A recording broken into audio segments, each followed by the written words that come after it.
کوم چې انګلیسي جمله په پښتو باندې ژباړه کړو. هر کله چې تاسو غواړئ چې انګلیسي جمله په پښتو باندې ژباړه کړئ، کوشش وکړئ د اس او وی فرمول نه استفاده وکړئ چې اس په معنا د سبجیکټ، او په معنا د آبجیکټ، وی په معنا د ورب.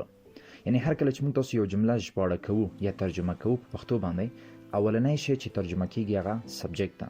بعد هغه موږ تاسو آبجیکټ ترجمه کوو، بعد هغه ورب فعل. لکه د مثال په تور باندې they play cricket، دوی د کرکټ لوبه کوي. اول باید موږ تاسو سبجیکټ دی معنا کو، بعد غنا کرکټ آبجیکټ باید معنا کو، اخیری چې معنا کیږي هغه چې دا ورب ده. بل I want a pen، زه یو قلم غواړم. په دې جمله کې اول ما سبجیکټ چې کو ترجمه میکو، بعد غنا a pen یو قلم، بعد غنا want I want a pen، زه یو قلم غواړم. دغه جمله تاسو ترجمه کې په کامنت کې I work in a company